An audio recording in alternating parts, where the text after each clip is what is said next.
So I'm pretty sure that a lot of you are probably going to be asking the question, well, how do you get from drawing landscapes to drawing people? Well, it's pretty much the same thing. People up close, up really close, they act just like landscapes. It's just that when you start getting further and further away, you start to have forms, and forms are just like giant pieces of land far away. This is a hand-shaped piece of land, a hand-shaped planet, right? Up close, you can't tell what it looks like. Start to get further away, you start to get a sense of the big picture. So the only way to draw people is to treat them as landscapes, treat them as people-shaped planets. Landscape takes up space. You're always trying to say, where's the water, where's the hills, where's the mountains, where's the valleys. And when you deal with people, you're just zooming out. You're just zooming all the way out. You're just pulling away, and now you're getting a sense of the big picture. People take up space, mountains take up space, trees take up space, everything takes up space. It's all just meat. It's all the same thing. So when you deal with, let's say a head, for instance, a head, you can treat the head as a gigantic planet. You've got the equator, and there's the prime meridian.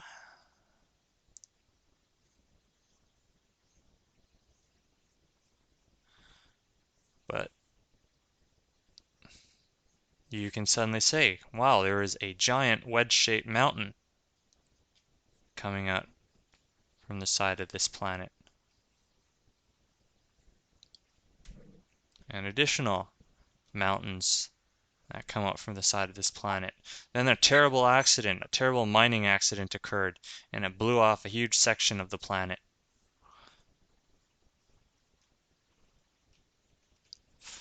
This is how you deal with form.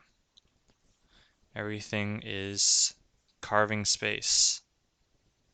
But if you wanted to, sure, you can still have additional mountains, and you can have little trees, and you can have your bodies of water. And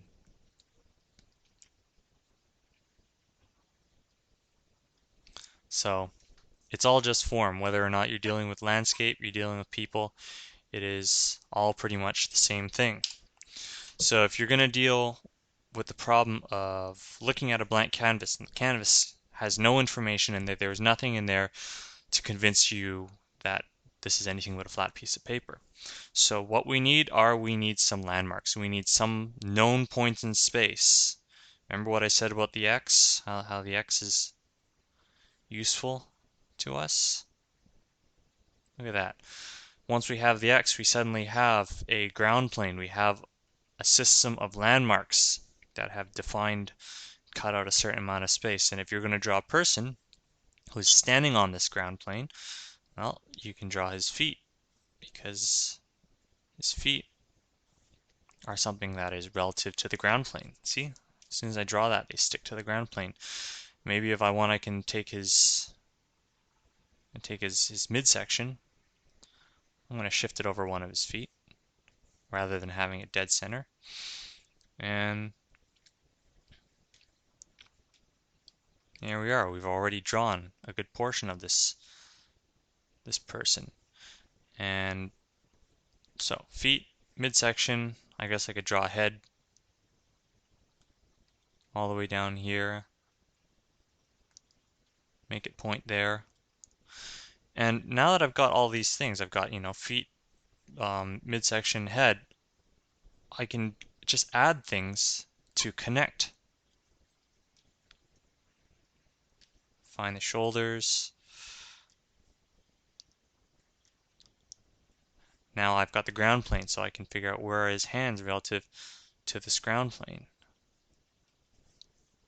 And I got his shoulders. I know where his hands are. I know where everything is sitting in space. And it's now simply a matter of connecting these things. It's not rocket science. You can do this. All you need is you need to regain your sense of perspective. You need to regain the sense of perspective that you lost when you stared at a blank piece of paper. You need to regain it by taking that blank piece of paper and adding in the landmarks that are going to help you see it as a three-dimensional space. You need to rely on the sense of perspective that you were born with. So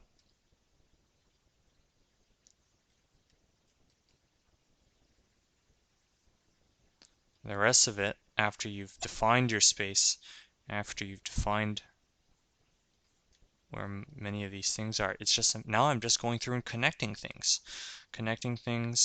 fleshing them out.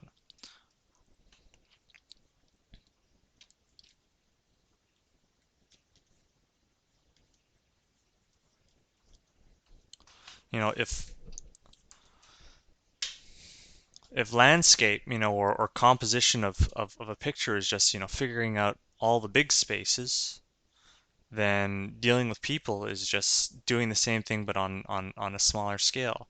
But you don't just go instantly into the fingers. You figure out how much space is this entire hand taking up.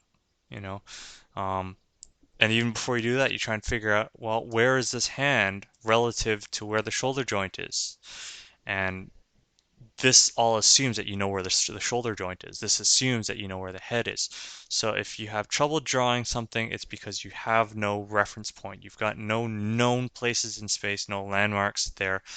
You haven't defined any of that kind of stuff. So that is why you can't see it. It's because there's no information there to tell you anything about space, no spatial information. So that means you wind up having to pull out a little bit, look at the whole picture again, try and get your bearings again, get that three-dimensional sense of perspective back in there.